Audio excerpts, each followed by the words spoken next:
Hey guys, Hitman89 here, I hope you're doing great. Since I was a kid, I've always been fascinated by good graphics, and I think when we buy a PS5, a Series X or a gaming PC, we want to see those breathtaking graphics that justify the hardware we just bought, right? So today, I'm gonna show you the 15 best looking games ever. Let's have a look at the first one. Even though it's made by a small studio, A Plague Tale Requiem is not only an excellent adventure game, but also one of the best looking ones out there. As you can see, the environments are incredibly photorealistic, and it's not always sunny with plenty of trees and flowers everywhere. There are waves of rats with pretty good physics, Inquisition soldiers hunting you down everywhere you go, and you have to take out their torches to make the rats attack them. The lighting effects from torches and the ray-traced shadows are great. Whether you're in a grim, dark level or a well-lit one, the visuals will take your breath away. The devs clearly put so much care into the graphics. I just wish they did the same with the AI,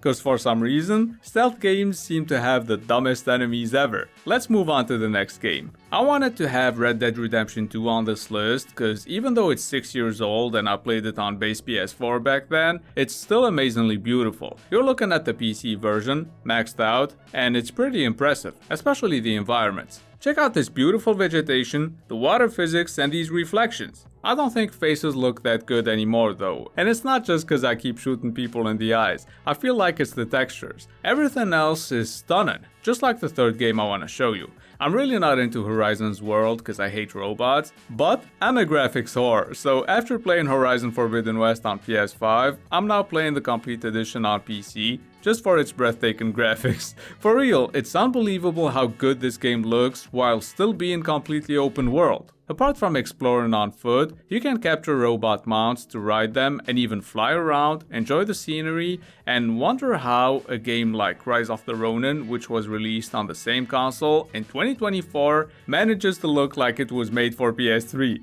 Back to Horizon though, when I play on PC, I also use the DualSense controller because the haptic feedback makes it much more immersive, and I recommend you do the same. Moving on to the fourth game, Cyberpunk 2077 looks great on PS5 and Series X, but even in fidelity mode, it only has ray-traced shadows. On PC though, with full path tracing on and psycho reflections, everything looks so much better. I love how detailed the vehicles are in this game. I also love how gory it can be. Sometimes I would stop fighting just to look at those dismembered at those beautiful reflections.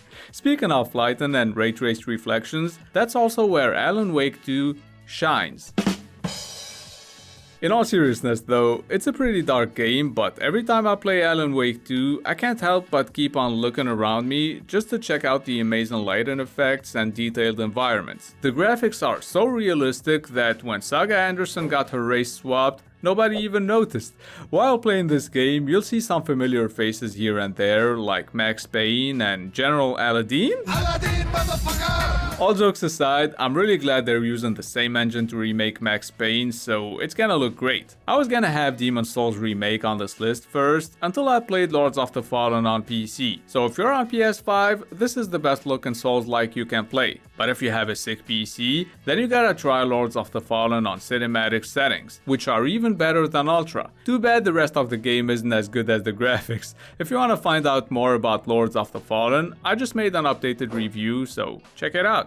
Now, I'm not even a Star Wars fan, but Jedi Survivor is a decent action-adventure game with Uncharted-like platforming, and when it comes to the combat, there is a little bit of Souls-like in there, and that's what I like about it. The game looks pretty good on PS5 and Series X, especially after they optimized it some more. Too bad they didn't do the same with the PC version, cause I also tried it out, and for some reason, I couldn't get the LSS to work. So this is one of those games you're better off playing on console. At least I got to see my reflection in this alien chick's eyeballs. When I tell you I love good graphics, you gotta believe me.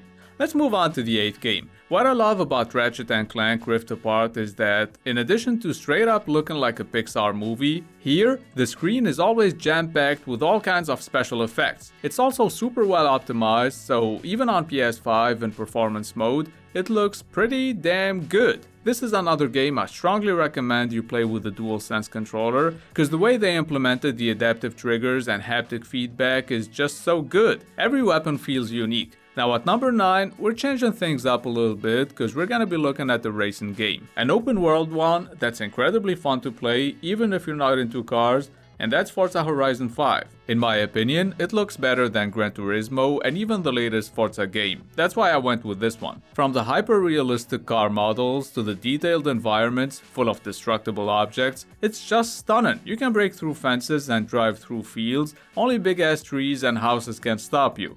Oh, and there are seasons, and every season heavily transforms the world, so there is always something exciting to see. Now let's have a look at a story-driven action-adventure game. I prefer Part 2 because gameplay-wise it's much deeper, but The Last of Us Part 1 looks better, and that's why it's on my list. There's no ray tracing here, however, check out these super detailed character models. You can even see spit coming out of Joel's mouth. Apart from spitting on people, you can also blow their heads and limbs up. Shit gets super gory, and I love it. All jokes aside though, the AI is awesome, and it makes the gameplay so much better. Because even though you'll also be fighting zombies, the enemies are far from being dumb, so every fight is challenging. Speaking of zombies, I wasn't gonna have the Resident Evil remake on this list, because I played it and beat it on PS5, and I remember it looked good, but not good enough to be considered one of the best looking games. So I wrongfully assumed it wouldn't look that much better on PC, until a few weeks ago when I actually got to play it for myself on PC, and as you can see, the graphics are great. The volumetric lighting in between the trees and these old ass houses really adds to the atmosphere. Honestly, everything looks dope, plus shooting these motherfuckers in the kneecap and then kicking them in the face never gets old. Speaking of old, Ghost of Tsushima is originally an old-gen game since it was made for the PS4, but the Director's Cut edition has higher resolution textures and more detailed environments. The art style definitely adds to the whole atmosphere in my opinion. Plus Ghost of Tsushima is basically the opposite of a Ubisoft game, because the screen isn't covered with a bunch of useless information that makes it look like an MMO, so instead of opening the map every 2 seconds, you can use the wind to guide you, and you can also follow birds and foxes to find some interesting items and locations. Next, we have the only game that's not out yet. I couldn't not include Black Myth Wukong because every gameplay video looked more impressive than the other. Plus the game is only 2 months away and I'm sure most of you will be finding out about this video way after that. So I thought why not future-proof this video and include this game. I hope it doesn't turn out to be shit, and I also hope they won't make the first boss fight way too hard and prevent most people from enjoying these graphics. I guess we'll find out in less than 2 months. For now, let me show you a game that just came out. I don't know about you, but there are games I only play for the graphics, and Hellblade 2 is one of them. The facial animations, the textures, even the hands, which usually suck in video games, they look real. I mean, I was playing Hellblade 2 and my wife, who doesn't play video games that often, the second she sat down and looked at the screen, she said,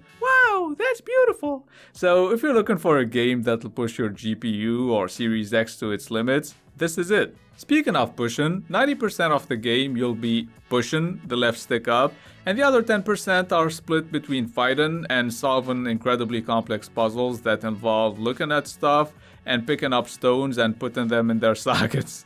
Definitely worth trying out via Game Pass though. Last but not least, at number 15, we have Avatar: Frontiers of Pandora, which already looks great on PS5 and Series X, but on PC, you know, on those unobtainium settings, it's a true next-gen experience. You'll need a 4090 for this one, but even at lower settings, it's still an incredibly beautiful game. The graphics definitely helped me go through what's otherwise an average game. Yeah, let's not forget it's made by Ubisoft, so don't expect a masterpiece. That being said, I wish more games pushed the limits in terms of visual fidelity like Avatar did. And that's gonna be it for my 15 best looking games. Let me know if you think there's a better looking one that's not on the list. Next, we'll have the best single player games that'll keep you entertained for at least 100 hours. In the meantime, please don't forget to support the channel with a thumbs up and a subscription. I'd really appreciate that. It's been Hitman89. See you guys very soon. I will not stop, I am prepared to get to the top, yeah, you must be rare. God, I'm like, hey.